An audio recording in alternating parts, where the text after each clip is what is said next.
Go. All right. Good evening, everybody. Welcome to the Whiskey 6 for June 5th, 2025. Yeah. Do you want to say hello? Yeah, hi. I was waiting for you to finish. I didn't want to interrupt. That's good. Thank you. How's it going, everybody? Cheers. Welcome to what's going to be a really, really awesome night on the Whiskey 6. Yes, this is going to be a good one. This is the start of our journey. Our journey to a barrel pick. Yes, collectively. Yes, a collective barrel pick. We're gonna get that process started tonight. We've got some samples to try out. We've got the man responsible for those samples here with us tonight, David Souza from Corbin Cash. Really looking forward to this. So you're going to see more than 6 boxes tonight because Bobby's coming in from the station, and then Rick and Dave they're both separate as well. So we just have a couple extra boxes. Yeah. Well, it's one extra. It's 7 boxes instead of 6. So we're the Whiskey 6+1. Yes. Yes. Yeah. Rick Cruz from Dirty RC is going to be joining us tonight as well. So let's say hi to some people in the chat real quick, and then we will bring in our friends. So Chris Jenkins. Chris, you just won Patreon samples. I'm sending those out this weekend, so I will send those to you. Good to see you, Chris. Jorge Lopez, welcome, sir. Chris dropping the links all over the place. Excellent. Thank you very much. Hi, Myron from the Bourbon Drop. Myron from the Bourbon Drop in the chat. Raging Cajun, good to see you. Bradley Booper. Boop. You got me. Welcome. Good to see you, Buffalo Lou. Hi, Lou. Sending you a hug. There's Rick. There's Bobby.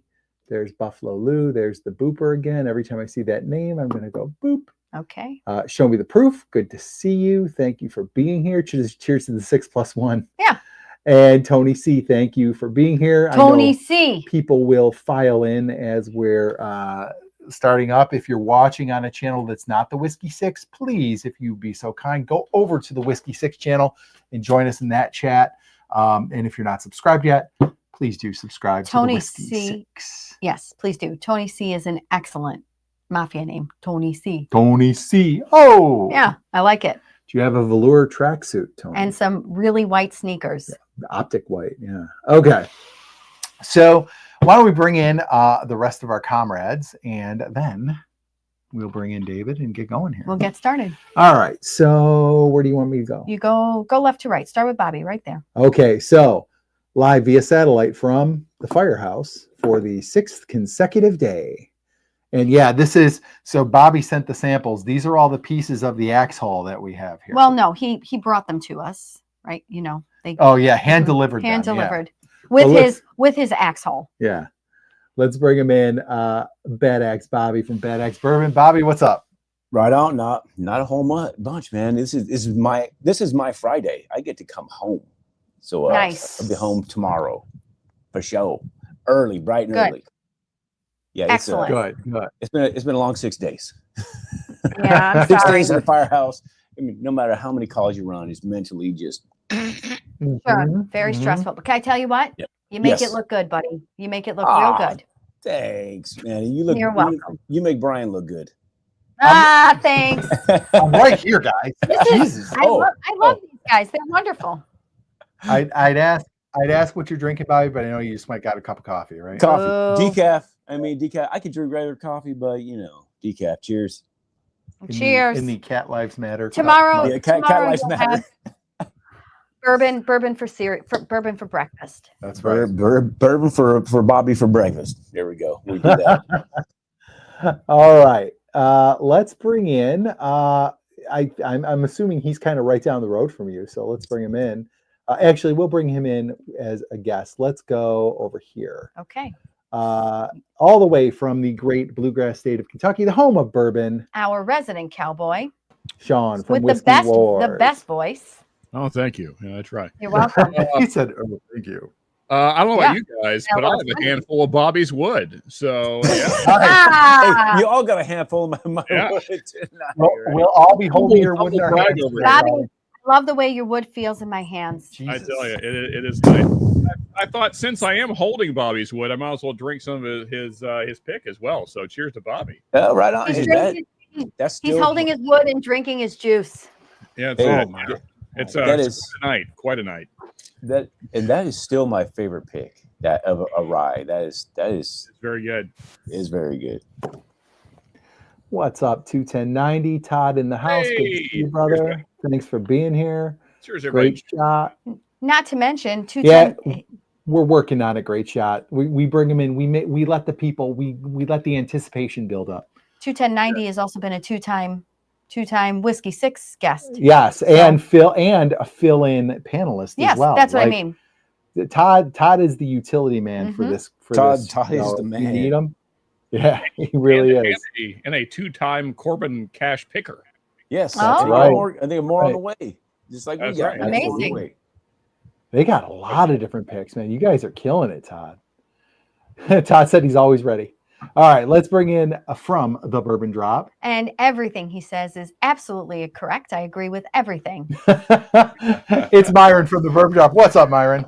What's going on, family? What's going on, Whiskey 6 family? How you doing, buddy? What up? Cheers. Cheers, man. Oh, doing good. Good. We got in the glass tonight. Are you warming up with anything? Yeah, so they ruined this bottle right here. so They did.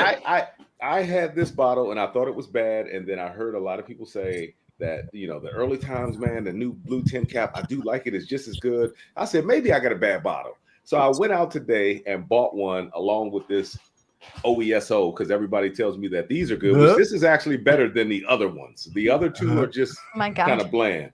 But this one right here and this one right here taste the same, man. They taste like Young Benchmark. They ruined Buffalo Trace, Sazerac. You guys ruined early times. That's all I got to say. I don't buy early times anymore. I won't do it. It's garbage. Not to go on a long tangent on that one there, Myron, but it's a little sharp on the finish. Is that what kind of turns you off? It's sharp. It's young. It's a Bitter. touch grainy. Yeah, a touch grainy. Not necessarily bitter. It's almost got like this undertone of a licorice note. It's not. Would good. you it say smells like it's very almost- corn forward. It smells like candy corn. Yeah. so? Rick, like instead of black licorice, Good Rick blender likes to goes say a long way. Yeah, I just don't like it. It's not good. All right, all the way from the Great White North, Minnesota. You know him. Not necessarily the Great White North, but close enough. You know him. You love him. He's my favorite redheaded stallion. Ben. Ben Walker. Ben, what is up? Double fisting Bobby's wood. There you go. Yes. And I got a third There piece you right here. And I will tell you guys something, not to brag, but this, Bobby, you know where I'm going with this. This right here, this was Yeah.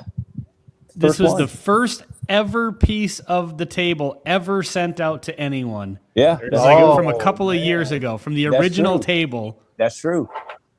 That is true. I have an old Yeah. piece. I have an old piece here, but it's not the first. But Ben, Yeah, you this are is- Bobby. That's why I Will started remember you putting- forever. That's why I started putting dates on them. Because this is a people OG. started talking about it for some, like, hey, I got this one here. I'm like, all right, let me start putting dates on it. Anybody ever talk about the girth of the wood? Nope. This one's particularly girthy.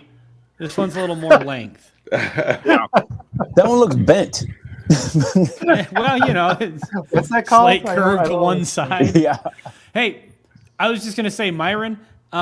I actually been meaning to do a video about this, and then I saw that Troy over at Baker Drinks just did it. Early Times Bottle and Bond was one of my favorite bourbons of all time, and then I got Yes. the blue cap, and it was like, all right, it's all right. Doesn't taste the same, but for $25, I'd probably still buy it. But got both of these bottles at the same time. I killed the one, I got into the next one, and the next one was garbage. Garbage. It tasted nothing Garbage. there's the original, and then there's one blue cap, and then there's now what I'm assuming is Yes. Yeah. from here on out blue cap, and it just Yes. it's terrible. Did you guys see my video? I put Black Cap against 1924 against something else. I can't remember Yes. what it was. And I the saw that. Black Cap won. The Black Cap is a beast, man. That 1924 is good on its own, and I do like it, but that Black Cap is a beast. It's that budget bourbon, Brian. Yeah, man. Yeah, get it out of here. I'm not here for that anymore. I'm done with it. Ain't nobody got time for that. Okay. All right. let's bring in one of our guests from Dirty RC. He and Bobby are gonna tell us about a couple things that they're gonna have coming up soon. Rick from Dirty RC. Rick, what is up, man? I have to do it one time. Rick. Cheers. Rick. I didn't even see you there. Okay. Well, What's cheers. happening, Good to Rick? see you guys. Cheers, Rick. Nice to see you. Thanks for for having jumping me on with on. us tonight. Absolutely. Sit around and talk about some good whiskey. Yeah, nothing wrong with that. Rick is one of only two. Mhm. There's 21090 and Rick now Mhm. are the only two times. Two Peters. Yep. Two Peters. You guys, I didn't you guys mean are that. the Dr. Disrespects Wait. of We work on the of, phrasing of that, but Yeah. Sorry. That's what she Hey, Sean, thank you. Thank you for looking out on that one. I appreciate it. I'm You- sorry. having two might be useful. I don't know. I said two Peters. oh, Yeah, I didn't realize this was filmed in Burbank. Yeah, we need to. Yeah. We need to. Hey, you can officially call yourself, you and Todd can officially call yourself the two-time just like Dr. Disrespect. there you go. Okay. Oh no. I don't want to ruin Tony C's day, but I hate to tell you, Tony C, the taller 1 liter early times is after Sazerac took over. So okay. Yep. So you got one. Didn't it- You got one original. Didn't it get better? Like, didn't it like get? No, Wasn't like bad then get better? It got with really Sazerac? bad immediately. Like the first batch, which is what he has, that taller bottle, that's the first batch that they put out, and that's probably the worst because they had no idea what they were doing, apparently. And then it has gotten better, but saying that, Myron was talking about the most recent version, and so it's kind of Yeah. Yeah. Oh, well. I see my lady friend Marie Persh. Hey, Marie. How's it going? Good to see you. Thanks for joining us. All right, so let's bring in our very special guest, the owner and head distiller of Corbin Cash. Really right? cool. I said Best that rise right? on the planet. Best rise on the planet. Corbin Cash. Best Yes. rise on the 100%. planet That's right. from Atwater, California. Yes, Let's bring in sir. David Souza. David, how are you, sir? Going, guys. Hey there. cheers, David. Yeah. Hey, David. Cheers. Cheers. Cheers. Yeah. Ben's playing the part of a power bottom tonight. Wow. Hey now. He's an asshole, sir. Wow. Probably mid sip there, Brian. Yeah. Hey, All right. Brian, I was trying to before do we like get I was started- holding, kind of I'm on the bottom, so I'm like holding up I the, got the it. whole crowd here. You're like Atlas. You're Atlas. You know I got jokes.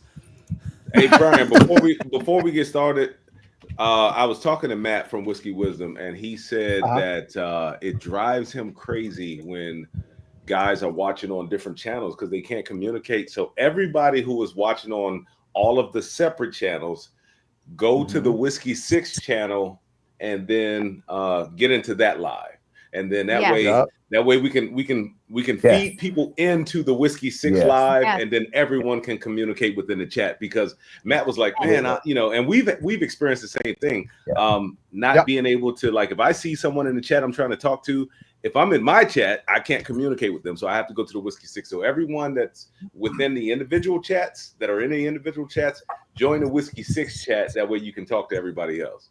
That's right. And then while you're there, hit that subscribe button. Absolutely. Click it. Good. And the like button. Yeah. Right on. As Marianne says, always, Myron's always right. So do what he says. He is. Exactly. Thank you. And we're going to have updates hopefully coming fast and furious for what we're doing tonight. Yeah. So you want to be subscribed to make sure you're getting all those updates. That's for sure. All right, David. So first of all, it's good to meet you. I know a few of these guys have met you before. You know them pretty well. But I'm happy to finally meet you. Can you tell us a little bit about Corbin Cash? Because for a very long time, for people like me who has been into bourbon, but I'm in New York. Yep. So it's nowhere to be found here. I know we're working on it, and I told you I've got the store to do your first pick in New York. But tell us a little bit. It's always kind of been like this legendary, like I can never get a hold of one, and everybody talks about how great it is. Will you tell us a little bit about? Will you tell us a little bit about you, your distillery, what you guys do, and what you're all about? Sure. appreciate you guys having us on. And a little background of us. We are a 108-year-old farm. So we've been farming sweet potatoes and rye since 1917. And, each generation of our family, there's 5 now. So Corbin Cash is my son. He is the 5th generation, which is where the brand name comes from. But I feel like each one of us have put their own stamp on the family business. And at one point, my goal was to take over the farm. But my parents are not much older than me. So we're like 16 years apart. So I decided that I was going to probably have to do something in my own direction, and having a couple of people in my late 20s, early 30s teach me how to drink great booze got me into distilling. And so trying to add added value to our family farm and take the products that we grow and turn them into distilled spirits. And that's kind of was the birth of the distillery.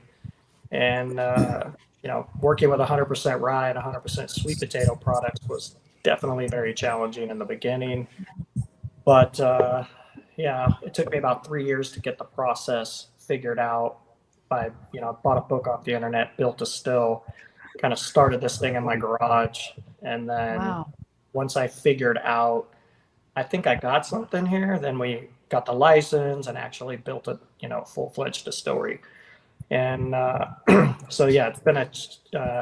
been challenging over 15 years of doing this. Not just making the product. You think making the product's tough?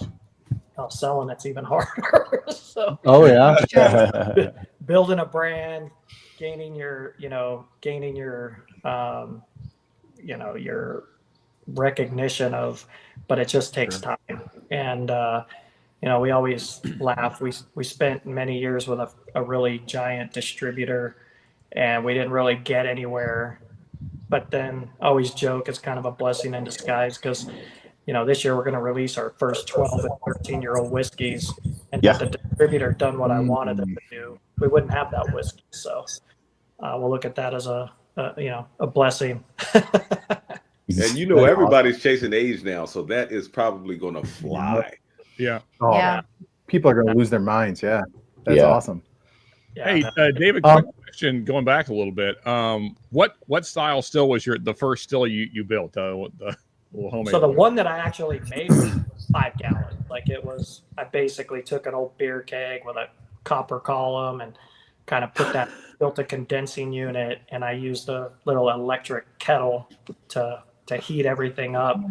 And then eventually, I couldn't really, I could get good flavor profile in the whiskey, but for the vodka, it wasn't like I could really get it to where I wanted it. It tasted like a really good tequila. Okay. So once I got a bigger still, which our next size was, going to be 150 liter, and then now we're on a 2,500 liter still. Nice. Wow. Yeah, I mean, as a Kentuckian, I had to ask, because I've seen a fair number of stills, and they all vary a little bit. So yeah, it literally was a stainless steel beer keg, all modified to putting copper column together with a condensing unit, and almost burned my shop down one time. Just get too comfortable. I would have loved to seen the Ring camera video on that. Yeah.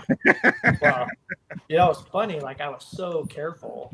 And it's just for the first year, I literally would get off work a 12-hour day at the farm, go home, cook mash, and then ferment it, and then sleep in my lawn chair in my garage for 12 hours because it would take 12 hours to just produce one bottle. And so I did that for 2.5 years. And then at one point I was like, okay, I'm pretty comfortable with this. I know what the recipe's going to be. And a couple times, I'm just going to walk away. I'm going to go use the restroom. I'm going to do this. And I come out one time, and the hose where the outlet had actually got under pressure and blew itself out.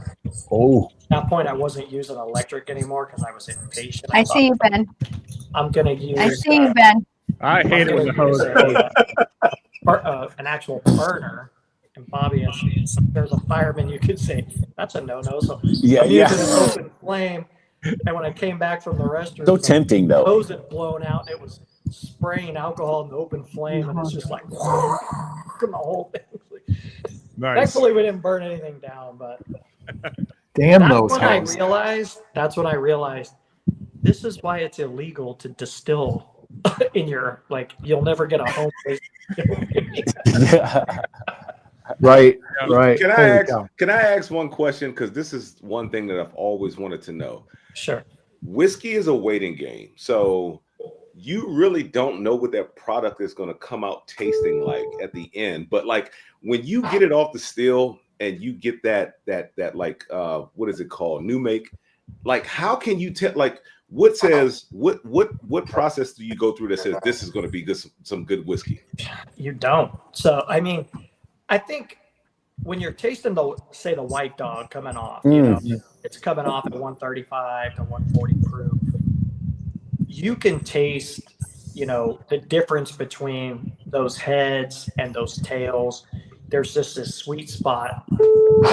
At the end of the day, there's so much. Everyone's training room for a minute, please. So much happening inside the barrel that I've had products that tasted really I'll be back. good coming off the still, but then come out of the barrel and you're like, man, I'm not feeling it.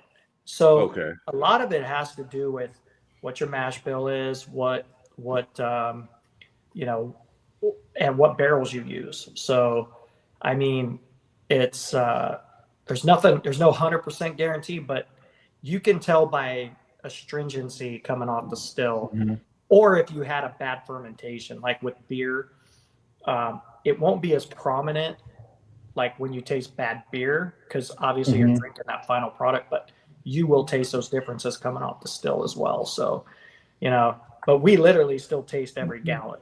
We're like, as it's changing, each change in the still, in, you know, each plate we going through, we're tasting it.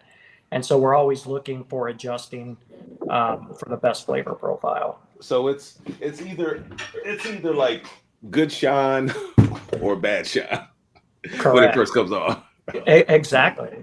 You know, you want to think about, like, moonshine is one of those things. Like, you want to look at it as, can I make this clear spirit taste good? And I would say that 90% of the time, if it tastes good, clear, you're going to be able to age it. Now, that doesn't say you can't mess it up with a barrel either. You know, you can over oak it, you can under oak it, you can over extract the heat. We've had this happen to us in our, you know, in our really dry, arid climate. We'll get 140 degrees in the summer in the rick house, and the whiskey after 6 years, you got to be careful because it will pass the char up. It'll go back into the raw tannins and suck those raw tannins back into your wood, back into your whiskey. That's what she said. Thank you, Ben. I was giggling over here by myself. I was literally giggling. Thank you. It's just teed up right there. I'm sorry. Oh my gosh, that was teed up. Yeah. Suck back But into David, raw wood. David, could you repeat that? That was particularly interesting about the tannin part. Could you repeat that part? So, you know, it's initially we were making, you know, our initial stuff, our 5-year, our 1917, all that, you know, it's under that 6-year mark. And that's kind of what got us rolling, put us on the map. But of course you want to make older stuff. And so when we got to our first 7-year stuff, there was a few barrels that were a little biting.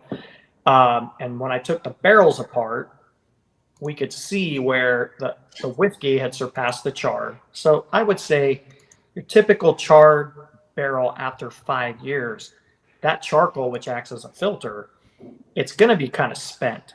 So, but in most places, Kentucky, Canada, you know, where there's cooler climates in the winter or more humidity, you're not going to have such a draw. Well, here we don't get below 70 typically. You know, on a consistent level, we have extraction all the time, so we don't get these really cold fronts for a long period. And so we're extracting all the time, and what happened, you could see where the whiskey had surpassed char, got back into the raw wood, and drew those raw tannins back into it. Tell us where you are again. Which led to one of the reasons we only use 3-year seasoned barrels. So the barrels that we buy are actually wine grade.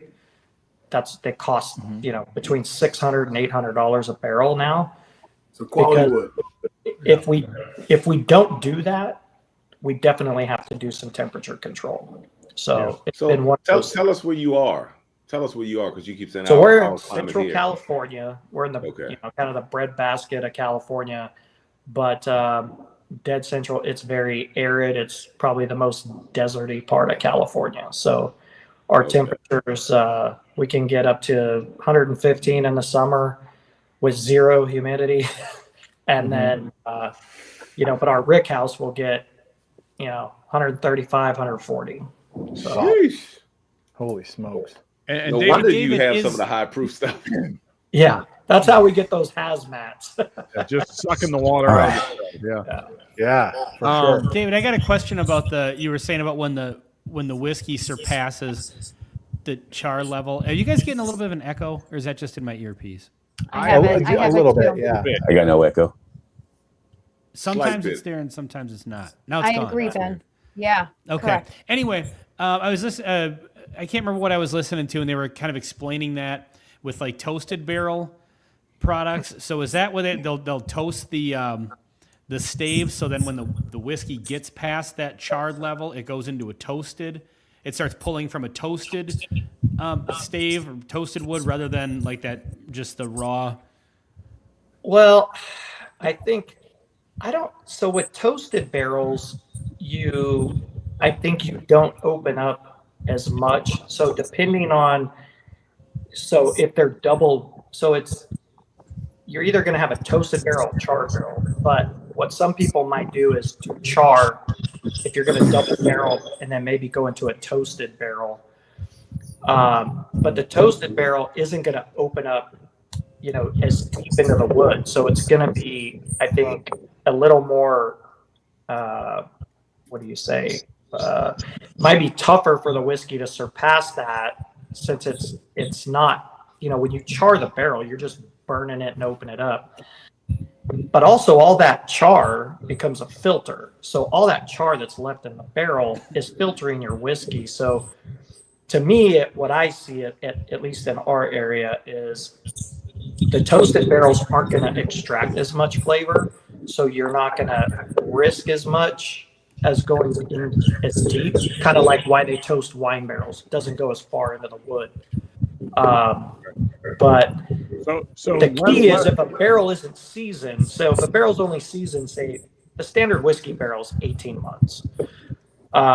18 months, you're still going to have sap in that barrel. So that's what your whiskey will, if it starts drawing into that sap, it's going to suck that sap right back into your whiskey. And if it's young, there's a chance that charcoal will absorb that flavor profile. But what we experienced was at 6.5, 7 years, there was no changing that. That's how we ended up with our 12-year double oak. We took it out, put it in some French oak, and then forgot about it for 6 years. A happy accident, right? Yeah. That is going to be good. I love French oak. Yeah. Wait, me too, Myron. Is that out yet? Yeah. That's not out yet? No, that's going to launch. It was supposed to come out last year, and I just got busy with single barrel stuff, and I just didn't have time to. So that's going to actually launch probably sometime in September, October this year. Is that going to be distillery only, or is it going to be for sale on the website? It will. It's whiskey club only first, and then if there's any left after whiskey club, then we will open it up to the public. You hear that? Whiskey Club. You want to talk about the Whiskey Club real quick? Because it's new. Whiskey Club, new. Corbin Cash Whiskey Club. It's a great we have a Whiskey Club option. online. You can sign up. So if you're a part of our Whiskey Club, you will get the allocated bottles, first option in all of our allocated bottles, like our 12-year or 13-year, and some of the cool stuff we have coming out. We'll be actually launching our first 10-year-old barrel-aged sweet potato alcohol, so it can't be called whiskey. but it is 100% sweet potato, barrel aged for 10 years. It will be a single barrel. And wow, Bobby and Rick have tasted it, and it drinks like a really rich Armagnac. It's pretty cool. It's incredible, and that's why we'll be finishing our single barrel rye in a barrel like that. Yeah. Oh, nice. You're finishing it in a sweet potato? Yep. Yes. Yeah. Oh, yes. Giddy up. Yes. That's awesome. Yeah. So, David, I have a quick question. So, obviously, the farm, you grow rye and sweet potatoes. Now, when you started getting into bourbon, did you grow corn? Do you source your corn like locally? Like, what do you do about that? We used to grow corn. Our area is really sandy. So when the water restrictions started happening, we still grow a little bit for, but not much. So my neighbors, they're kind of sure they're cousins by marriage, but they're literally a couple miles away. So if you get from Atwater where we are and you move into the Merced ground, so Merced soil is very heavy clay. So it's like going from beach sand to like just black clay dirt. And so that's where most of the corn and the malt is farmed. So when we started making bourbon, I just went to my cousins and I'm like, hey, you guys have any off-grade corn you want to get rid of? We want to start making some bourbon. And, just for us, we're all about sustainability, and it doesn't make sense for me to plant corn on ground that's going to take 3 times as much water. So we started buying all of their food grade corn that wasn't good enough for market, and that's what we're making our bourbon from. Okay. Right. Really cool. Hey, real quick, Amazing. Bobby, I think there's some noise coming off of your mic. Yeah, because I was gonna say before I could hear like a rumbling, and then when you muted, it went away. And I don't know if it's just like the mic is like rubbing on your T-shirt, or is it gone it's now? Just like yeah, it's gone. Well, you're not moving. Is it? How about that? Is it there? There's the fan. Yeah, there it is. That's what it was. Okay. I was sitting there. I was like, "What the hell is that?" It sounds like and then for a second, I was like, "Is that Mike like picking up his heartbeat or something?" Because then it was kind of like in a rhythm. It's a really good mic. He has a very strong heartbeat. It's a really good mic. Yeah. He's that excited. Okay, He's mystery that solved. Okay, gentlemen, and I'm ready to drink some whiskey. Yeah, we ready? I believe it's time. We've talked a lot about the whiskey. I think we should probably take I'm that. ready to Yeah, listening to David talk about that is making me What did everybody thirsty. warm up with? Sean, is your palate cleansed? Are you ready to go? Yeah, I've had a fair amount of whiskey now, so I'm ready to taste the good stuff. Hey, David, All right. real quick, we have a question down here. If you can clarify this, they asked, is a whiskey club only in California? No, we have a way to get those bottles outside of California, actually. All right. Well, there you go, Jorge, because I know Jorge's in Colorado. Anywhere outside of California? What's that? I said I mean, I know. Anywhere outside of California? Yeah, there's a couple states like Utah and like Texas we can't go to, but we use a couple of outlets. So yeah, we can get it outside. All right. Cool. That's Nice. great news. Yeah, that's awesome. Great. Okay, so we are going to start with. We're going to start with the rye. Now, this is Bobby and David and Rick. This is the base of what we're hoping to put out, right? This is the rye. Yes. Correct. Yes. Okay. Is that your guys' barrel that you and Rick picked? That's the one. So we picked 2, but that's the one that we picked for Whiskey 6. Oh, okay. Okay. There's this a single barrel that we picked to go with the bourbon. Yeah. Yes. So Yeah, that's so we like gotta- an 8.5 year. The By the way, Whiskey 6 ones. give Rick some props for helping out with the Heck yeah. Yeah. the base model for Thank the you. Whiskey 6 Yes. here. Happy to help. Yeah. Yeah. We got to Right. thank I know one so thing. Rick, Bobby, and David for getting these samples, for going and doing the hard work of tasting, but then getting these samples in our hands. So thank you very They much. fell on that guys. grenade. It was very It sweet. of them. was, yeah. Hard David, day. any more Hard day. landmines or grenades you need me to fall on? You know I'm ready. I'm close. especially if they're out at Corbin Cash, right? Yeah, I need to go find some landmines to jump on. Right. So guys watching, what our plan is to hopefully have Corbin Cash's first Boo Rye blend. Okay. And so the rye that we're going to taste first is a single barrel Merced rye, 8.5 year, 149 proof. Ooh, doggy. So we're starting easy, and then we'll work our way up. But this is why I warmed up with Todd and Andy's 150 proof Corbin Cash pick, just so I'm in the same proof range. A good call, right? Exactly. This thing smells tasty. It's bad. It's incredible. Hazmat rye that is going to be the base of whatever it is we come up with. So there is not a touch of ethanol in this. No. It's 149 proof. You get no burn up your nose at all. No. I know. It smells so sweet. I don't get one drop of ethanol. God. Hey, so good. Do I have to say it again? Best rides on the planet. I'm telling you, the best rides on the planet. So it smells sweet and a little bit of like earthiness, like not in a negative way at all, but it really has got a nice. It's got a nice grape note too, like a grape juice, like a grape note, grape soda almost. And there's a little bit of like a juniper, like a gin, but not in a bad way. If that's bad for some people. Yeah. Well, and I've had Myra, I get that now. Flowery. There's a flowery note to it for sure. I'm flour. Every time I sip any of their stuff, it blows me away that it's 100% rye. It blows me away. It's got a very unique flavor to it. They always do. They seem to.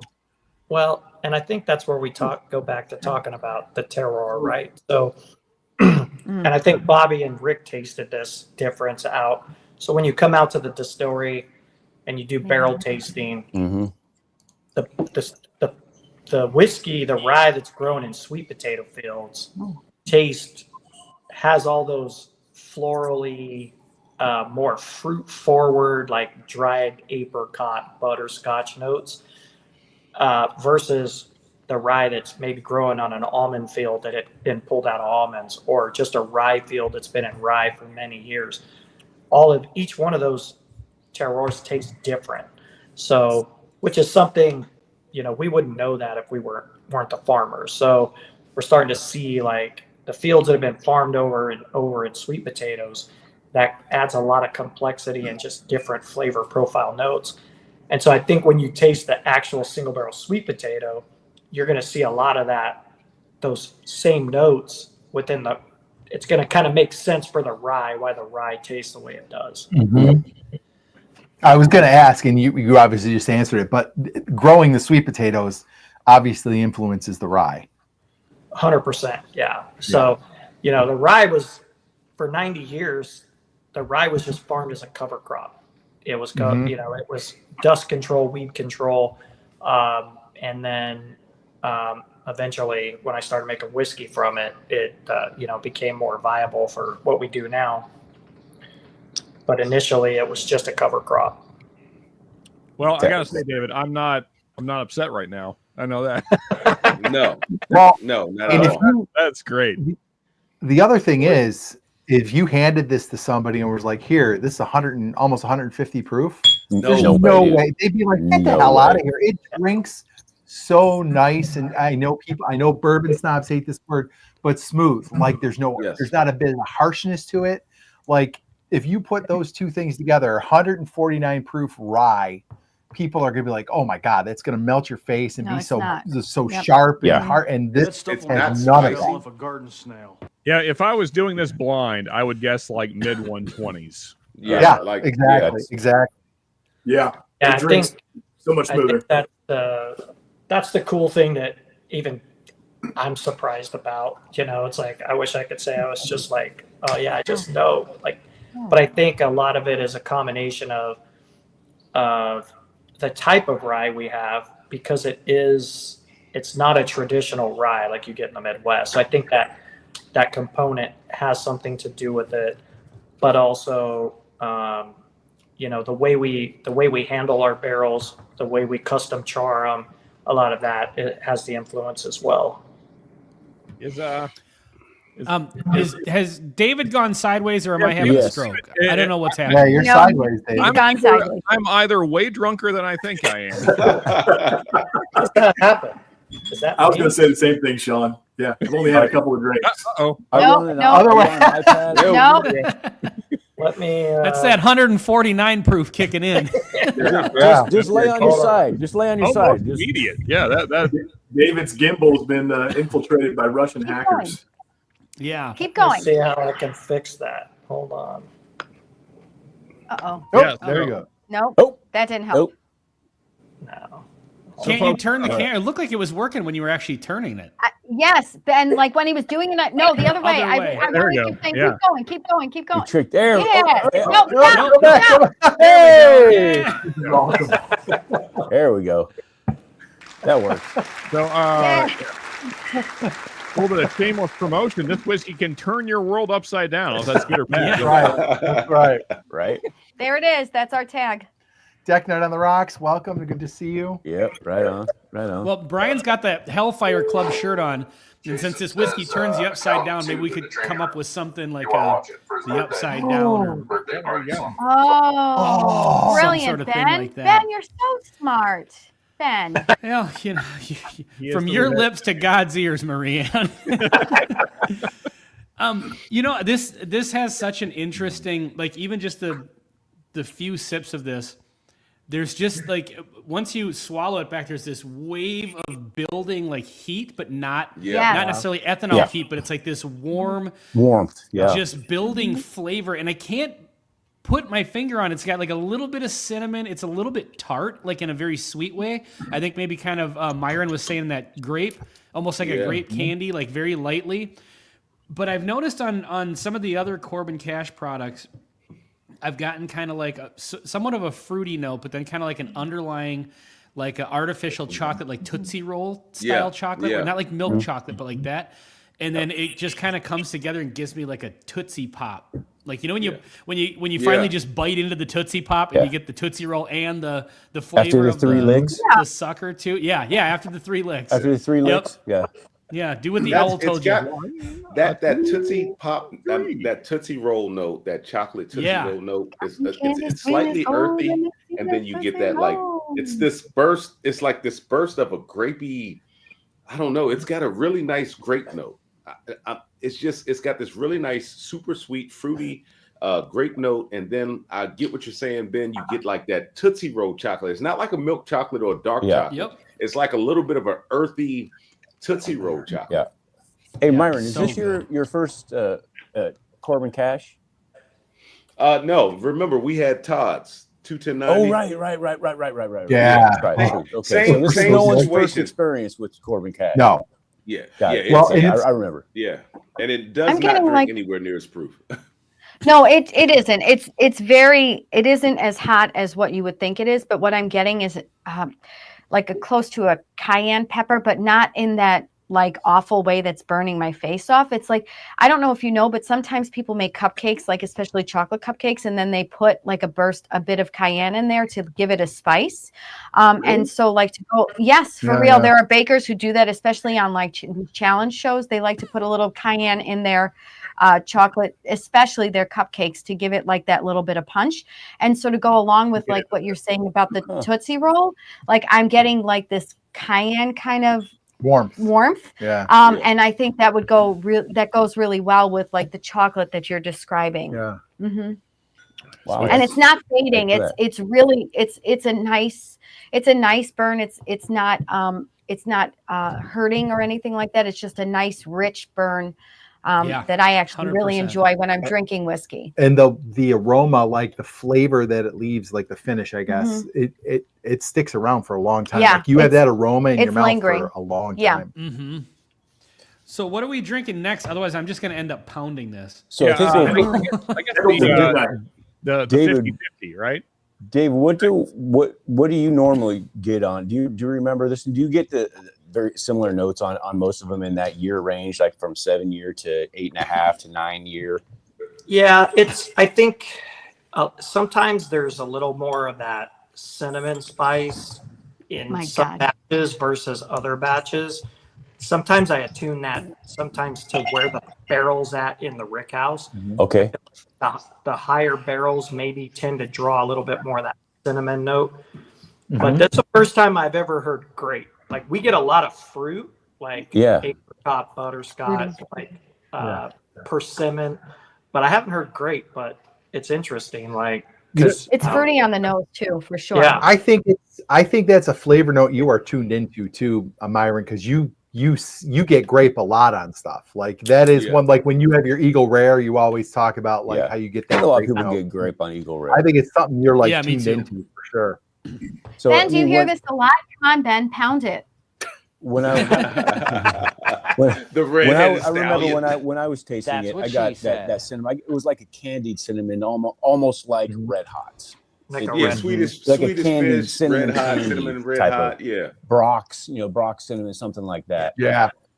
Well, and I think it's if you entry level with our normal rye in the 1917, like that typically has this longer chocolatey finish. So I think that note gets stretched out with a lot of other complex flavors as the whiskey gets older, which you pull from some of those barrels. But I think depending on where they're sitting in the rick house has to do with that cinnamony spice, because I think we already get the rice spice, but the cinnamon notes I think is from that astringency pulling on those barrels sometimes. So you guys want to do the 50-50 next, or the which should we do first? I'm just smelling ahead, and things are going to get exciting pretty soon.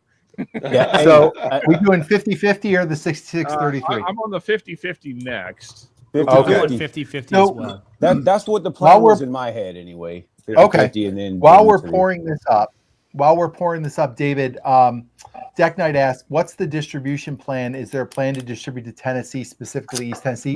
I guess in general, I know it's kind of, you got to go individual state by state. Like what is your plan for getting it out there to more places?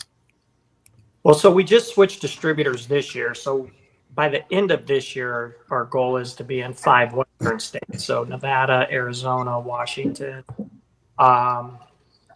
Colorado, and then so that'll be with one distributor.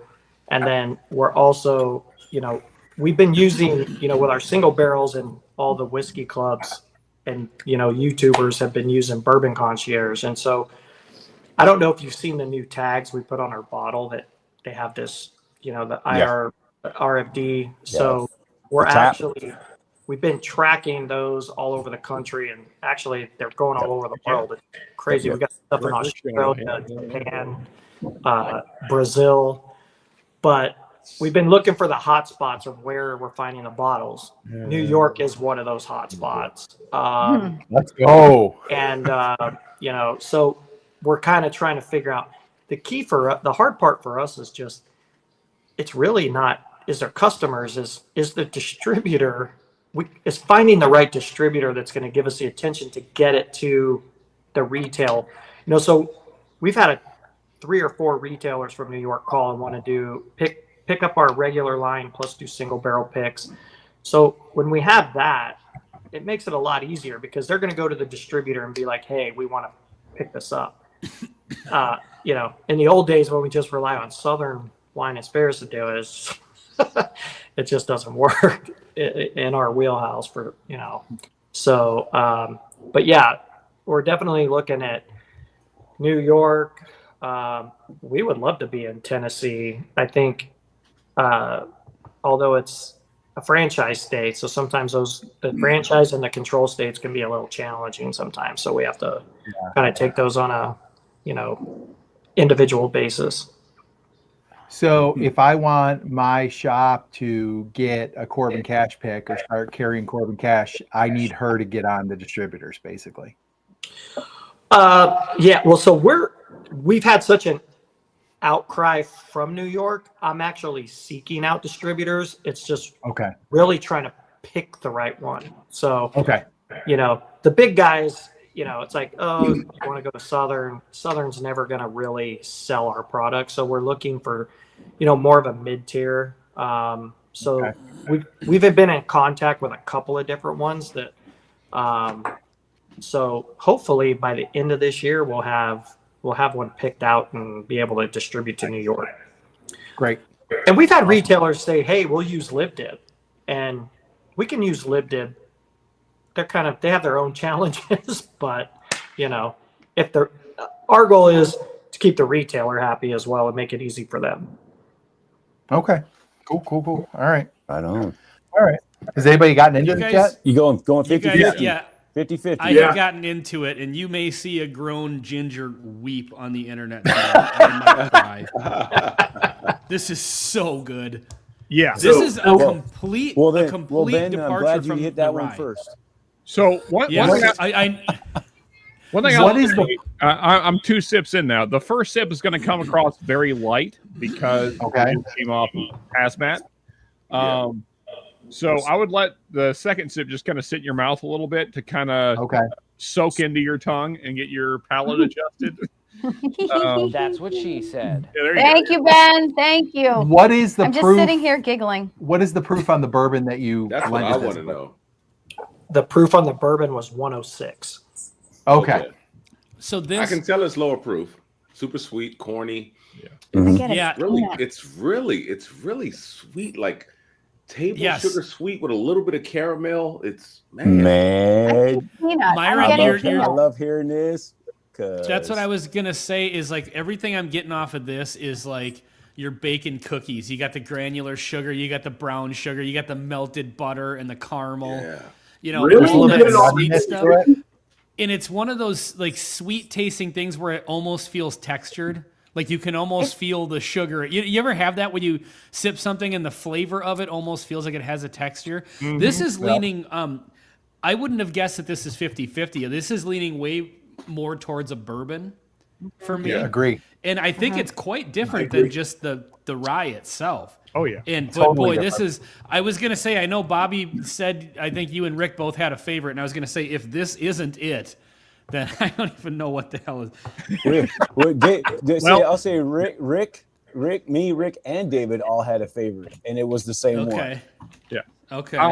This reminds me of a Snickers bar. Like I could imagine eating a Snickers bar and drinking this with the Snickers bar, and that has never happened to me before when sampling a bourbon or any sort of whiskey. This is I think the flavors of this would meld beautifully with a Snickers bar.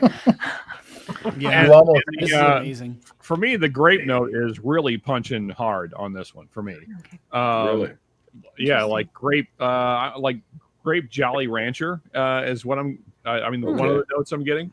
Huh. I'm getting that a little bit on the finish. To that. I'm getting a little bit on the finish, but not on the palate. Yeah, primarily on the finish. Yeah.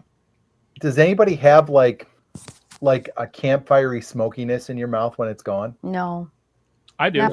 It's like a smoky grape. It's faint, but there's just like this little hint of smokiness that I'm digging right now. Not getting this. Like this is if Buffalo Trace could put out something this good, which they never have, this would be like the greatest Eagle Rare barrel of all time. Do you think this is better than the potential E.H. Taylor 100 proof BTAC?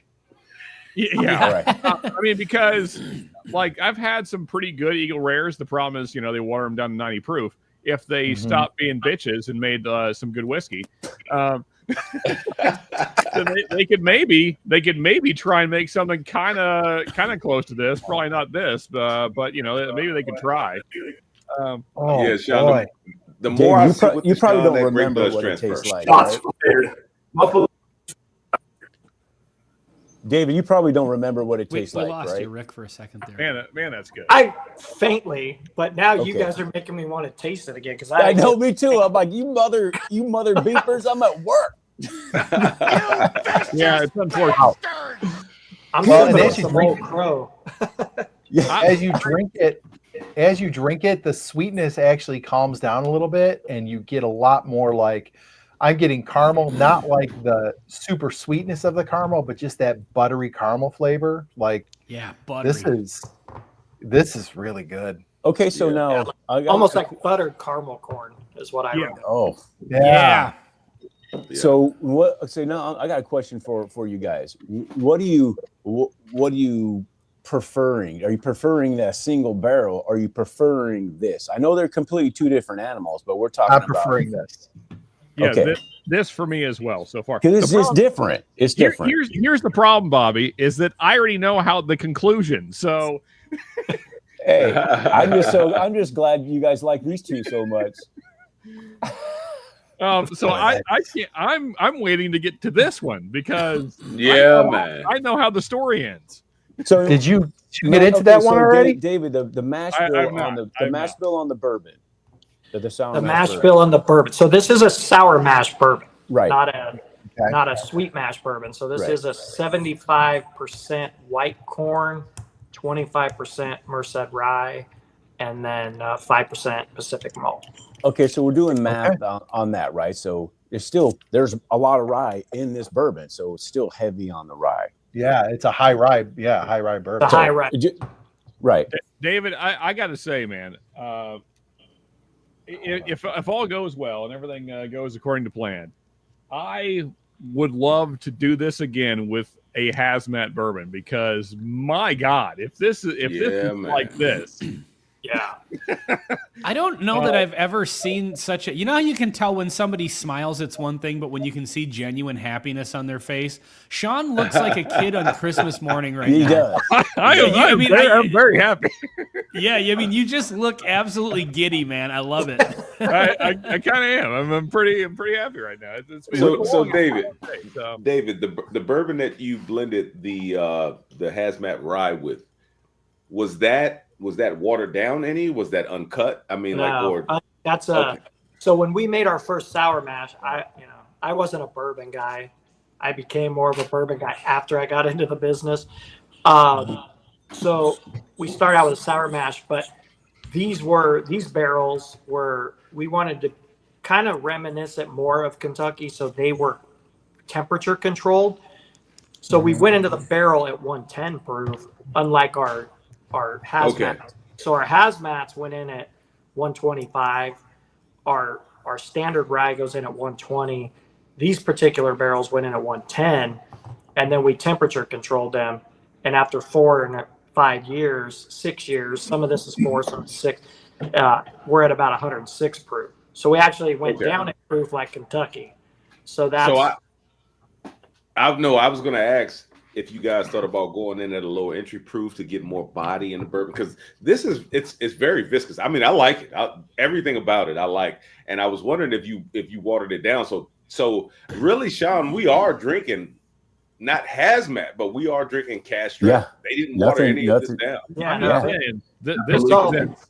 It's both cash strength, but the other one is, like I said, 106. It's bottled right out of the barrel. So. Rick, what are you getting on that? What are you noticing on it at the 50-50? The 50-50, I got to be honest, I'm not a fan. I need more rye in it. I think we did listen, I love David's bourbon. I'm just being straight with you guys. And I love their rye. But the mix for me, now I remember. I couldn't remember what was what in terms of when you and I and David tasted it. Yeah. And now I remember that there was a huge delta in flavor profile between the 50-50 and the 66-33. Yes. So I can't wait to taste the 66-33 to see if my memory is where I'm at. Yes, that's. Right. I remember the three of us. The three of us we tasted one, and then we're like, okay, this is good, you know. But then we tasted the next one, and we went, oh shit, this is it. Hey, this is it. Todd, there you go, man. Got it. Yeah. But let's get into this. That's coming from a rye drinker, so you know. Yeah. Cheers, right everybody. On. You guys go on the next Cheers. One?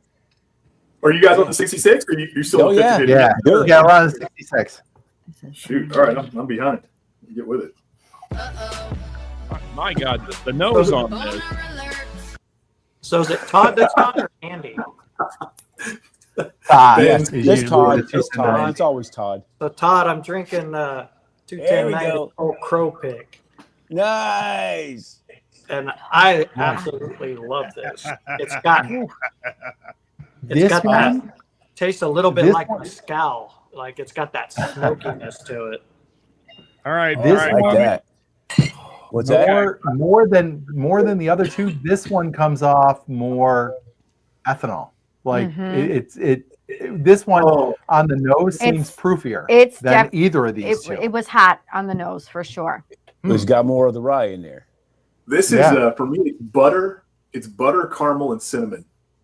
It's so delicious. I gotta say, I mean, I know you guys. I know where you're at. I mean, I knew going into this where you guys were at. I don't know if I like both the 50-50 and the 66-33. Yeah, I do too. I don't know what to do here. The 66-33. So let me give my thoughts. 66-33, little nutty, but it drinks more like a bourbon, even though it's higher in the rye. Right. To me, it drinks more like a bourbon. I would agree with that. I agree with that, Myron. For real. For 100% rye, the Corbin Cash rice. If you don't know what it is, you might think it's a high rye bourbon on its own. Yeah. We get a lot. Incredible. So the second sip is definitely better. I think I have a sweet tooth, so I do too. This one really hit for me. This one's second sip was better. I think it's just that punch from the rye. I am more of a bourbon drinker than a rye drinker. So that punch from the rye just kind of surprised me after drinking the 50-50, but the second sip was much better. So I'm going to keep going on it before I pass judgment. Keep going. One thing I will say, I mean, obviously we're stepping up in proof again. The 66-33 is clearly more viscous, like just the way it feels in your mouth, like it's much more mouth coating. That said, I think I like the palate on the 50-50. I like the finish on the 66-33 better. So that's easy. We could do that, right? So Sean likes it. It's smooth in the middle and then gets smacked at the end, is what I'm hearing. 60. We need to go 60-40.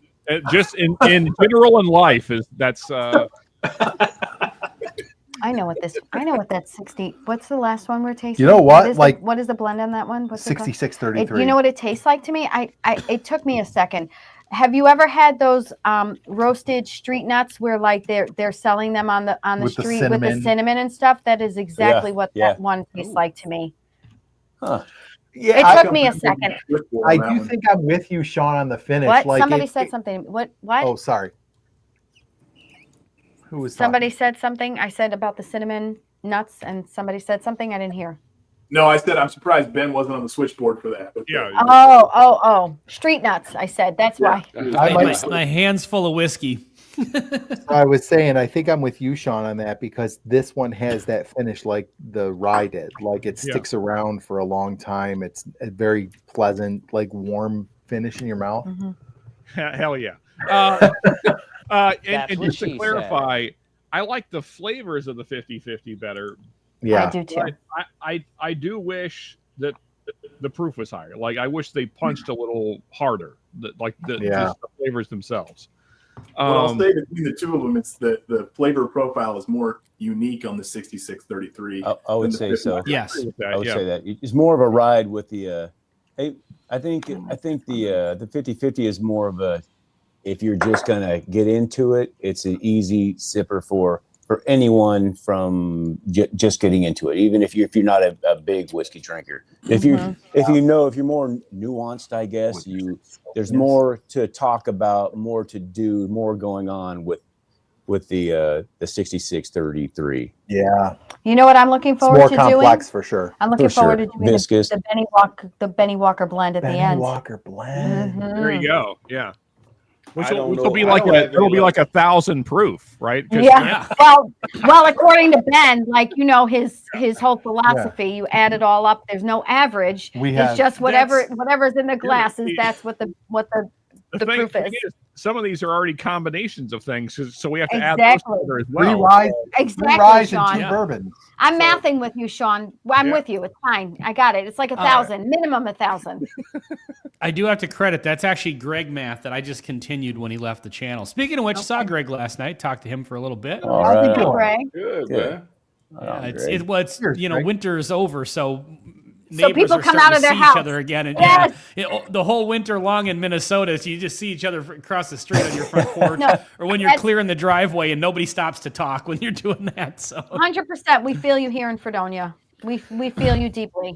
So yeah, for sure. You guys seem That's what she said. Thank you, Myron. That's what There's she so much said. happening today. Question to the panel. What's your Sure. favorite nose out of curiosity? I know what mine is. 50-50. Mine, I have a Jennifer Skip Grey Fury from nose. Dirty Dancing.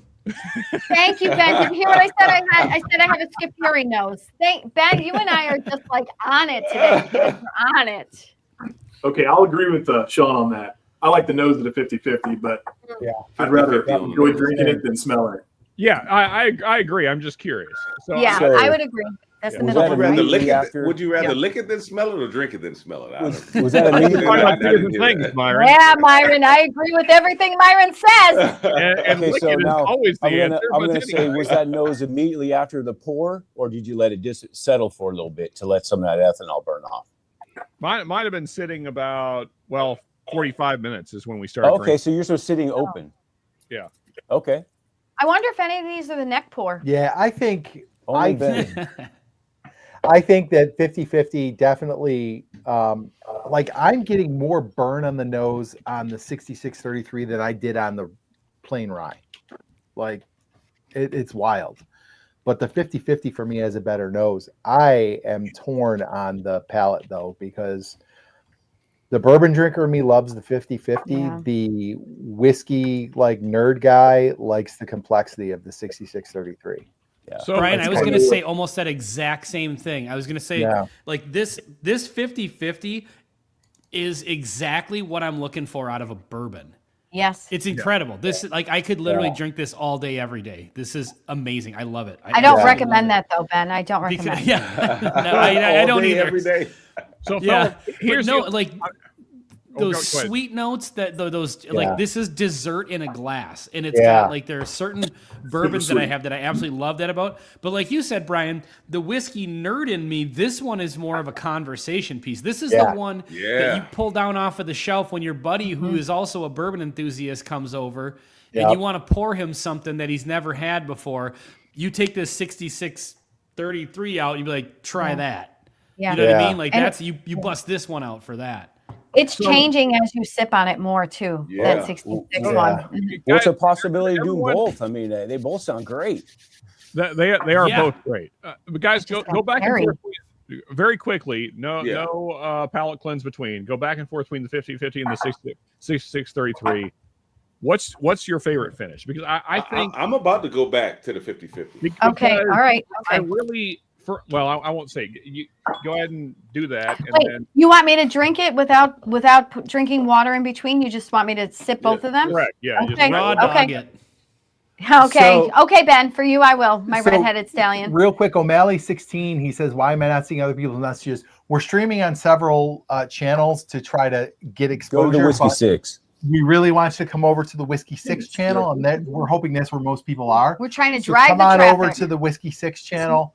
Most of the chat is there. Subscribe to the channel, and that's where you'll watch us every time we're on. Yeah. The nose on the 50-50 is just fucking amazing. It is. I wish, like, if that nose translated to everything else in that glass, that would be. Yeah, This This is The nose is crazy. like nose It's is like like candy. Watson Burnett. I mean, they're both good. It just what are you in the mood for? So, Maybe but- it's- so here's my question to everyone that just did the back and forth. I did. I really feel like that the finish on the 6633 is just so much better that I It is. cannot. It wasn't close for me, actually. Actually, when we tasted them at the distillery, it wasn't close for us, to be honest. I don't love the finish on the 50-50. That's where I'm at. And there's Sean, almost a graininess in the 50-50. I'm liking the 6633 better every time I take a sip. I'll tell For you real. what, Sean, you nailed it, because when you do them one right after the other, the 6633 blows it away. It does. Yeah. It And blows it- it away. And it's And the changing thing is every time you drink it. Yeah, and the thing is, the finish is what you're left with. So Yeah. Yep. Sean, what you were Anybody saying, get- I'm right with you because the bourbons are great and the ryes are great, but for whatever reason on the 50-50, it almost leaves me with like a little funk. It's like a funk. Yeah. That's not there on the 6633. Yeah, there's a slight, and I want to be very clear. We're talking about two incredible whiskeys here, folks. Yeah, We are nitpicking things right now. But there's a very slight astringency for me on the end of the 50-50. Yeah. Yes. Yeah.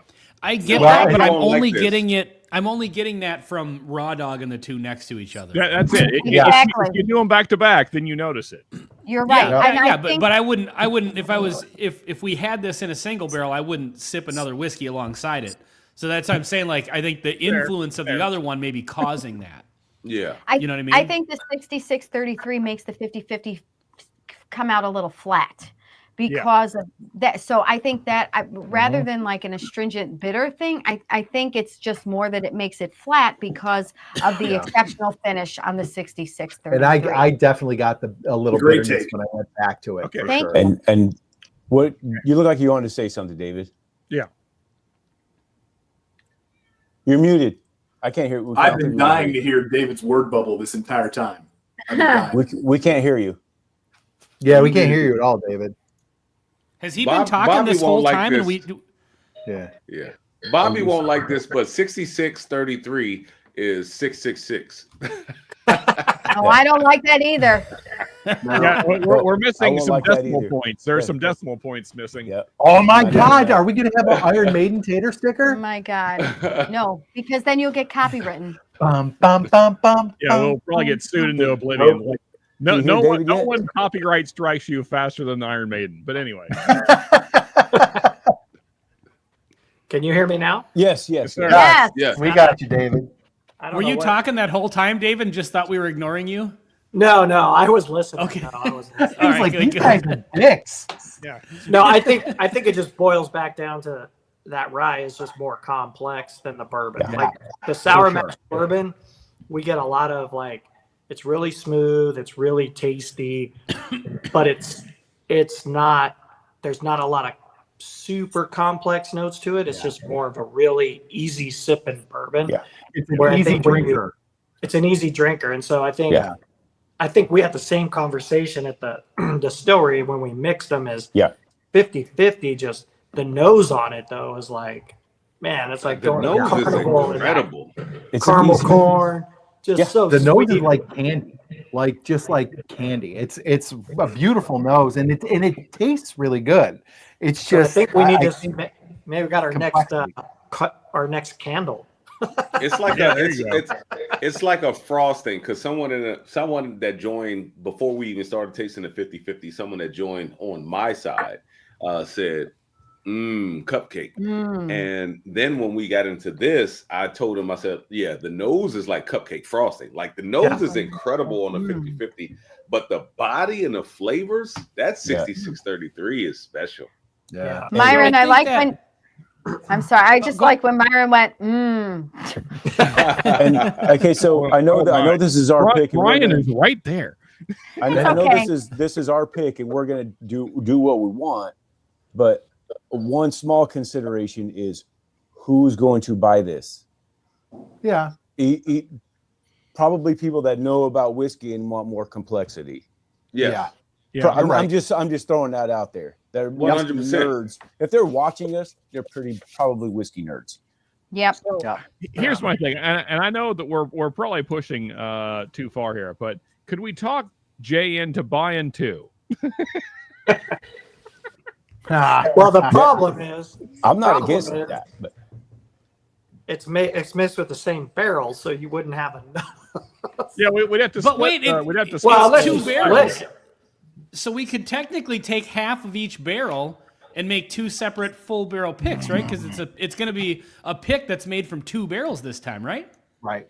Well, technically, I guess you could take half of the rye and make a 6633 and take half and make a 50-50. Maybe. I mean, that would be the benefit the of doing problem is we don't know how much is in that rye barrel, right? right. Yeah, that's the thing. We It's all didn't. depending on the yield of the rye. Actually. Yeah, it's probably better just to go with one. I would just saying that for fun, but I mean, Well, here's an idea too. Is well, depending on which way you go, but if you go with the 6633 is next time we seek out a maybe a higher proof, a little higher proof bourbon. That might do it for that 50-50. That might do it for the 50-50. Higher proof bourbon, but a little more complexity. Yeah, David, what's the highest proof bourbon that you've had? Well, the highest proof bourbon we've released is a 150 proof, but I don't 1090, baby. Yeah, man. But I have some more sour mash down right now that we did not temperature control. So I could pull those barrels. I got to see what the age is on them, but that's something we can look at, because I think part of this makes it special that caramely, popcorny nose you're getting is because it's the sour mash and not the sweet mash. We don't get that nose in the sweet mash. We get it in our sour mash. So by taking that old back set out of the still, putting it in the new cook, it kind of creates that old muted sweetness thing and those different aromas than you get on the sweet mash. So we just have to look at some sour mash barrels and see where we're sitting. Well, if anyone has an empty glass, go ahead. If anyone has an empty glass of the 149 single barrel, go back to it and tell me if it smells like an oatmeal cookie, like a raisin oatmeal cookie. No.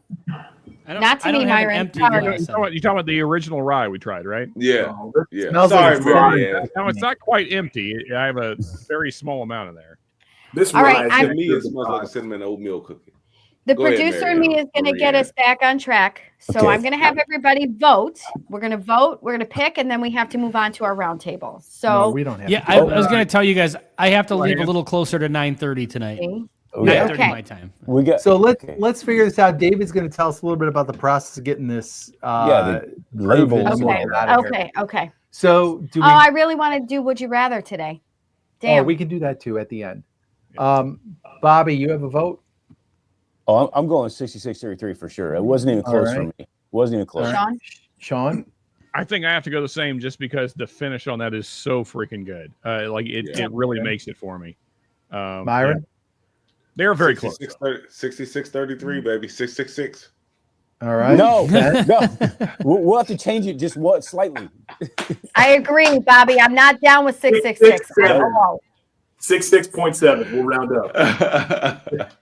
Ben? I think, I'm going to go with you guys, but I got to tell you, this is a coin toss for me just because I think both of these are so good for two different things. I agree. I'm curious I think everything from the nose on the 50-50 is on the palate on the 50-50. And that's just so happens to be my flavor profile that I love is that's super sweet. But yeah, this is the whiskey nerd. The 66-33 is the whiskey nerd one. If I had an unlimited supply of both of these, I'm probably drinking the 50-50 more often. I agree. But I'm busting out the 66-33 for the special nights. Yeah. When you really want something different and unique. So I'll go with the crowd on this one. To your point, Ben, that's why I asked if there's any way we could get both, because they're 100%. Yeah. They're both exceptional. Rick, you're 66-33, right? Yes, sir. All right. So my David, vote. can I just get one bottle of the 50-50? Can you do just a one bottling bottle? Right? I'm telling you. Well, now you guys love it so much. I got to go see what I can create. Yeah. I'm so curious about the I really proof do, man. I now. just absolutely love it. Love it. I we agree, can just do like 10 for like elite Patreons and ourselves.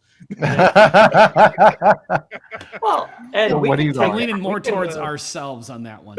The cool thing is I have plenty of this sour mash, this 6-year-old sour mash, so we could find another rye barrel and do a 50-50. But listen, put our names on it. We'll see how this one. If this one sells quick, we'll put our names on that one for sure. You're going. I'm going 66-33, but like Ben, I was initially going to go with the 50-50 because I'm a bourbon drinker at heart, right?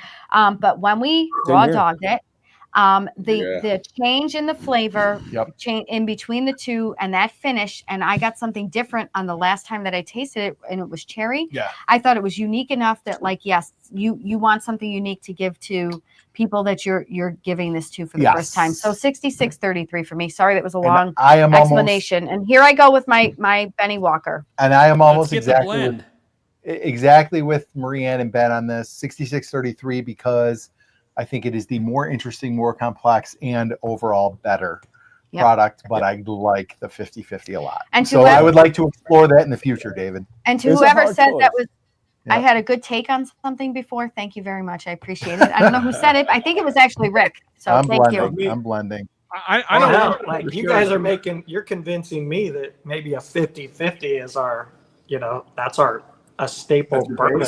It might be people in, right? Pump the proof up. Just remember who were the first folks to get you into a boo rye, David. Okay. The fact of the matter is I'm not a big rye drinker at all, right? So like if you won me over with that 50-50, like that is really saying a lot because normally I taste rye and my eye twitches because I really don't like it. But tonight's samplings were absolutely like chef's kiss delicious. That blend is not bad, but you do get a little of the astringency that you were talking about from the 50-50, Sean, for sure. Yeah. That's right. And just on the finish, it's not bad. That's fine. You don't want me to drink yours, I'll drink it. Yeah, give it all to me. As Ben pointed out earlier, it's not been a bad night. No. It's been very good. At what point in the night does Ben drink Pendleton Midnight? I don't know how these things go. At that time, I feel like at no point in the night does Ben drink that trash. Okay, that would be such an insult to this fine whiskey. How can a man who brought the word of Corbin Cash to the internet as much as Bobby did also drink Pendleton Midnight? Well, I will say I never said it was a world beater, and I will say that Ben said it was better than is not as good as Jack Daniel's Old Number 7 and Basil Hayden. So there's that. Yeah, that wasn't a compliment to Jack Daniel's Old Number 7 or Old Basil Hayden. That was just literally how much I don't like Pendleton Midnight. Yeah. Rick, I see your comment. Why not? Bah, bah, bah, you're funny. So, well, we're gonna find out. Not tonight, but we're gonna find out. But so I did a blend of all three, and isn't that actually? Didn't we blend when we had Todd on from 21090? Yes. He had sent a bourbon and a rye, and we blended them, and we were like, "Holy shit, we should do something like that." Isn't that what when that? That's exactly this how idea we got born here. out of another Whiskey 6 episode? Yep. So do we want to hear the 50-50 is so smooth. It's a nice cool down and warm up drink. Yeah. Yeah. It is so easy to drink. Yeah. Yeah. The 50-50. I blended all and three the of nose them. is so beautiful. Do we want to hear about what? Thank you, Myron. Takes along with the labels and how the labels get made and the TPP or whatever it's called. Yeah, that's kind of where we're at. Like we're kind of up in the air now. It's a new product. It's a new product that Corbin Cash can be putting out. So, David, if you could quickly just give us kind of a little summary of how does that process go and where are we at with this one and what do you anticipate being the time on this? Our subscribers basically now about it. So basically we have to create a new product. So it comes down to I have to check. So now that we know what blend we're going with. Yes. I don't think so. It's going to be what do we do? 66-33. So it would be considered still a rye whiskey. So I don't have to get a new formula or anything, but we do have to get we have to get a new label approval. So we have to actually design a whole new label just for you guys around this. So it's about it's about my label guy coming up with something cool to really showcase this and then be able to put it out there and then get approved by the government. So it's going to take a few weeks to depending on how fast the government works, but we will definitely have this hopefully done for whiskey season. Okay. Whiskey season. So you think fall is realistic for this? What's that? Fall would be realistic for Oh, this? for sure. I think Okay. fall. Yeah. I So, think yeah. you all mean. I think you all mean fall. Fall. Fall. Just real. So Just where- He's from quick. Brooklyn, where's David, so Myron he's and got a Ben speech located? impediment. What's Where's that? Myron and Ben located? I'm not sure. Oh, I'm in Ben? Buffalo, Minnesota. Who just Minnesota brought up the and Camden where? accent? The Camden, New Jersey accent. New And Jersey. I'm in. Really? I'm Yeah, I thought I located heard in Maryland. Camden. Is that you, Maria? Oh, you're in Maryland. Okay. Yeah. Yeah. So by I was just trying Todd to- and Andy. David, Yeah. Quick additional question. If in the future we decided to go back with, just to make your life easier, if we decided to do a 50-50, if we did 51-49, that makes your life easier, correct? Well, even the 50-50 is not a big deal. You just can't call it a bourbon or a rye. But I mean, Yeah. if we go So- 51-49, then we can call it a rye, right? If Technically. you go 51-40, or depending on which way you go, 51 But- bourbon. It could be Yeah. a bourbon or a rye. If you go 51-49, yeah. But technically, what we were talking about wasn't 51% one and 51% the other. It was still way more rye. That's true. Yeah, still way more rye. It was just a bourbon and a rye. We were Because Yeah. there's rye in the bourbon. Yeah. So yeah. Yeah, actually, yeah, take that back. Even the 50-50, even if you made that 51-49, it couldn't be a bourbon because there's still too much rye. Right. Okay. So either way, we're drinking rye. Right. Yeah. So Okay. Well, real- and at the end of the day, I got to look at the regulations because it becomes, well, you can't even call it I think it would be a rye whiskey or it would some kind of a blend. It could be American whiskey, just general, or It could be Rye whiskey, a American blend. but I think you can call it a blend. Yeah. I'll have to do some digging on that. It's gonna really, there's all these, especially rye's a little more relaxed rules when it comes to bourbon. It's a whole nother level. There's a little Okay. bit more restrictions on bourbon. Yeah. So, All right. Well, then can I get something real quick that I know this is the Whiskey 6, but Rick and I also had a couple picks coming out. That Oh, yeah, also yeah. need- that- Well, they also need labels too. They're new products as well, right? We're having a single barrel rye going to be finished in. Well, I think the barrel was a 10-year potato spirit barrel. Oh, there you go. There you go. And then Yeah. also Rick's the double rye fisting there. beer. The rye beer there's a great story there with the rye beer. And that one, if that one gets out in the summertime, that's going to be a banger because that is refreshing. That shocked the crap out of me. I'm not even a beer drinker, and I know it got distilled. But Dave, I'll let you take it over on those. Especially that rye beer is great. yeah, so the rye beer was kind of an anomaly. It was during COVID. Our local brewery, Dust Bowl, I was making hand sanitizer for the community. They had a bunch of beer coming back. They had given me, they're like, hey, we got these kegs coming back. We got these cans coming back. We can't sell. So they were giving me beer to make hand sanitizer too. We were making it from our vodka products. And then he called me and said, hey, I made this rye beer and it's way too astringent for beer. If you want it, you can make it, you can take it and make hand sanitizer out. So then I went and tasted it and I'm like, it's bitter for beer, but god dang, this could be a good whiskey. So we went ahead and distilled it and then barrel aged it. And Rick and Bobby have tasted it. And it's like, I just coined it. It's a beer drinker's rye. Like if you love beer, So good. you're gonna like, it's so effervescent. It's refreshing. Yeah, it's refreshing. It's freaking It's refreshing. the most took- wait, you- refreshing you- whiskey you took- you've ever tasted.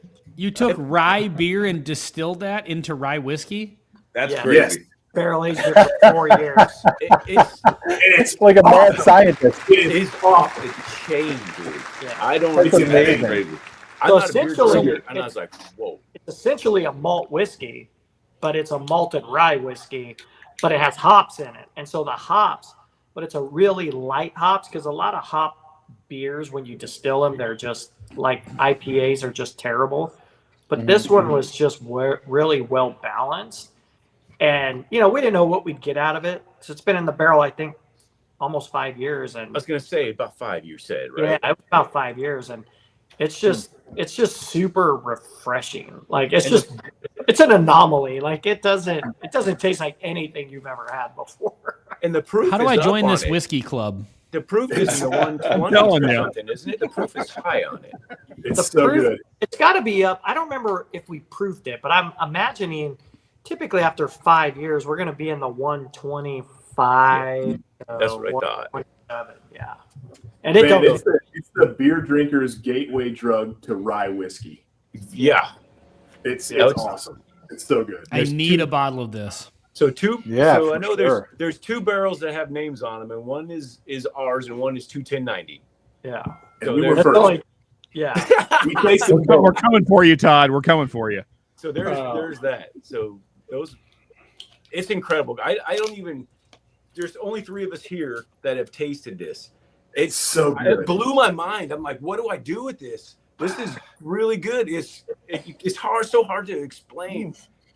I don't like beer, and I love this. It's really, really good. Yeah. Well, I don't know what you guys think. You know what? It's almost beer taste. It's almost like you feel like it's a whiskey you could drink in the summer because That's it's what I'm saying. Yeah. This is a summertime thing. It's refreshing. Super at 125 proof. It's refreshing. That's what's blowing my mind. Yeah, it's pretty. Yeah, it's not like a quadruple IPA where you have to floss your teeth after. It's so smooth. It's nice. Supervisory alarm. IPA, otherwise known as grass clippings. So yeah. All right, guys. So our next. Damn. Look at that Bobby. Okay. What you gotta do about one? Hold up. Right. Go ahead. Continue. I might be back. Sure. Our next episode of the Whiskey Six Be safe, will be on June 19th. Unfortunately, Brian and I will not be able to be there. So we'll need another host that night, but we can talk about that privately. Can you mute Bobby? Yeah. Okay. That being said, I would still like to do Would You Rather to get us out the door to close out the evening tonight. And then, Ben, is it okay if we put you on the episode for June 19th for the rapid fire? Yes, I should be able to be here June 19th. Okay, sounds good. So then in that case, I'm going to turn it over to my cowboy, Sean, and you're going to Would You Rather us? Yeah, so I have 2 options prepared. Would you rather go dark or funny? I was just going to say, God, this is going to be horrible. What did you say? You know No. Funny. Dark or funny? Dark. Funny. Dark. We need more votes. Dark or funny? Show of hands for dark. No hands. Okay, just one. Just me and Brian. So I guess we're going funny. All right. Thank God. I figured that would be the winner. So no one's going to be murdering anybody. Oh well. Good. All right. Lord. All right. So, would you rather have your sex tape presented as the sex ed tape for every college course till the end of history, or would you rather your children become the most famous OnlyFans models of all time? Oh my God. Who goes first? Whoever sex tape. I'll go. Sure. My sex tape. I do not want my kids to be on OnlyFans. My sex tape can go live. Fine. Are my kids going to be the 10% that actually make money at OnlyFans? Brian. They are the most famous models of all time. So it's no. But what are they modeling? Feet? No one even knows who they are. It could be feet. That's what I was about to say. See, there's a lot of variables in no, there. you can't ask. No. Models. Am I getting paid for the sex tape? Guys, you have to just answer the question as is. I do want to point out that OnlyFans is not just for nudity, but just saying. Listen, you have to just answer the question. I'll go sex tape. Yeah. Okay. All right. Sex tape for life. All right. Fair enough. Myron? I am going to go OnlyFans. And the only reason why I say that is because OnlyFans is not always porn. And a lot of people don't know that. Yeah. Myron makes a good point. Ben? Oh, my sex tape for sure. Thank you. Rick? Option number 1. Okay, Bobby? Well, no one wants to see number 1 for me, so I'm going. And my kid is 23 years old. I'm sure he would love to be making money on OnlyFans. So I'm going with that one. Hey, Bobby, first we'll high five right here. First, it's happening. Going No, the you wrong gotta way. go the other way. The other way. Both of you do not know how this goes. There we go. Ben, Hey, let's show them how we do it, Ben. On Come my screen, on. it's the right way. There it is, And my buddy. screen's the right way right here. This one. Can right I- here. Y'all leaving internet? There you go, Bobby. Can I also say OnlyFans because it was cold that day when I made my sex tape. Were you in the pool? All right. Okay, Costanza. You were in the we pool. haven't gotten David's answer. What's David's I know.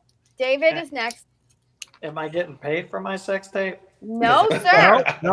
Well, then if I'm not getting paid, then OnlyFans, so my kid will get paid. All right. All right, and John, you have to answer your own question. That's true. Well, see, that's the upside to having boys is I don't care if they have an OnlyFans. Good for them. Yeah. There's that. True. No, my boy is not going on OnlyFans. Okay.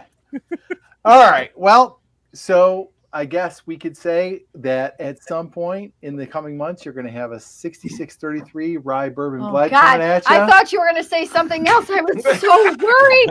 Oh my God! It was a suspicious lead up. Your My local heart high was schools that you teach palpitating. at are gonna. Oh yeah, I that's got- even weirder for you guys because you're teachers, so they would have to be in like your school district would be you're gonna, showing like, your sex tape for You're gonna, sex ed. point out all the God. things on your own tape. That'd be great. I like it. David, thank you very much for everything, for letting us do this and for joining us tonight. And we really, really appreciate it. We're very excited. So thank you. No, thank you guys, man. This is what makes it fun. Yeah. It's good. Yeah, it's going to be a lot of fun. Making whiskey is not always, well, it's always fun, but Yeah. dealing with the real world, you guys make this breath of fresh air. So Awesome. This is Awesome. why we do it. Awesome. How we do No, it. why we do Hey, David, we'll see you next Friday. Cheers. Can All right. anybody guess who I am? No. Captain. Oh, Atlas? that's Captain. David on the thumbnail. Oh, yeah. That That's freaking right. baller ass picture, David. You're like, That's right. look at me lifting this bottle of vodka. Showing those You got to put Bobby in his place. That's right. Hey, It's so hot right now. But before we close out, barely a hold cheers this to vodka. David feels appropriate. Yes. A Yes. cheers to our Yes. gracious Cheers, host here. David. Thank you for all the whiskey, Thank sir. you. Cheers. Cheers, guys. Cheers. Cheers, David. I feel awful cheering with Pendleton Midnight, but cheers. Oh, Is that really what you're drinking, Myron?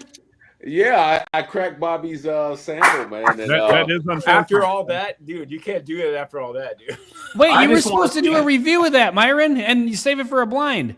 I'll Do you know just what buy a bottle. do you know what makes it even worse? It's with the neck pour of that Pendleton. Yeah, that's what I just want to see a meme of Ben with a Minnesota Vikings shirt on, holding the new sponsored Pendleton bottle. Oh, with a neck pour on a cap. Did Bobby show you that picture? I No. will.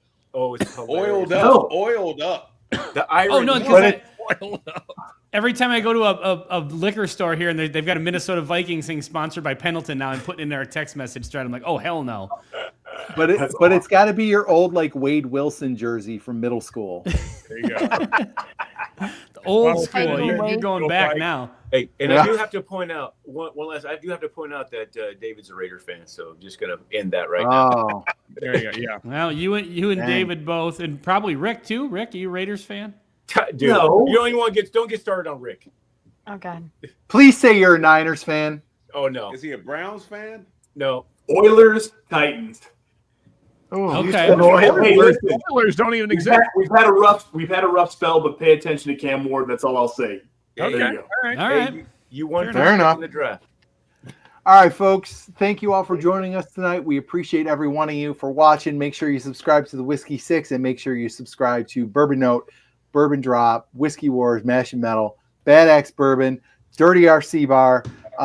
Who did I forget? Bourbon School. Bourbon School. Yeah, Bourbon School. That's a channel But- I hear. Right. Thank you all for watching. We'll be back on June 19th, same time, same station. Guest to be determined. And host to be determined. Yeah. We appreciate you all. Thank you so much for joining us tonight. And cheers, everyone. Cheers, everyone. Cheers. Cheers. Cheers.